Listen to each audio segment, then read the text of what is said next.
3 dimensions. Okay, say again, what is that in your hand? This is a 3-dimensional representation of the receptor, the PTH receptor that's mutated in Jansen's.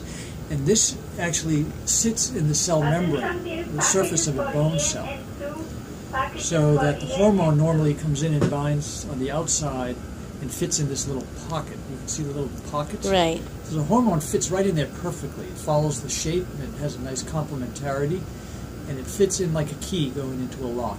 And that key puts a force on the structure of the body of the receptor and changes it so that on the inside it opens up a little bit, and then the G protein comes in from the cytoplasmic side and couples the receptor. That's why they call it a G protein coupled receptor.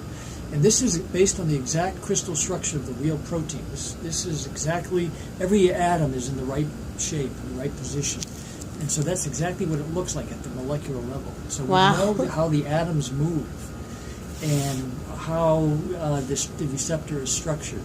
That's amazing. In a way that, in one of the most, one experiment that I hope to do in my lifetime is to go to where they get these crystal structures made. There's one laboratory in Stanford in California, and they have the most powerful laser in the world. I know your sons like to play with lightsabers.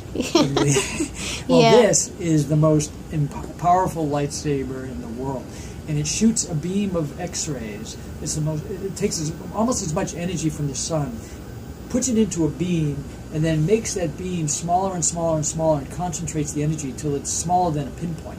And then it puts it through a stream of the receptor molecules. And as the receptor molecules go through the light beam, they diffract X-rays into a pattern. And you collect the patterns on a sheet of film, and then you read the pattern, and then from that you go backwards and you can figure out what the atomic structure is. That's amazing. And so that's protein crystallography. But that's what I would like to do with these receptors, in either the wild type or the Jansen receptors. This was done for a related receptor, and then we fit the PTH receptor structure onto that template. We haven't yet done that experiment for the PTH receptor, but this is what it's going to look like. And so the Jansen mutation changes one of these red. If you can see the differences in the color, the red is a positive or a negative charge oxygen atom, and the blue is a positive charge nitrogen atom. And so you can see in the whites are neutral carbon atoms, and the yellow is the sulfur. So you can see the different elements are displayed differently along the receptor. And you can see the 7 transmembrane helices. Here's a ridge of one of the helices here. Right. That's one of the helices, and that's the one that moves. And the Jansen changes one of those blue atoms to a different shape. It moves the blue over a little bit. It changes places between a blue and a white. So it's a very subtle change. So it's very subtle.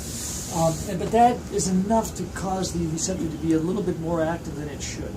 So now all you have to do is find a ligand that will fit into that pocket and move the receptor back into the right shape that it should be to be normal. And so,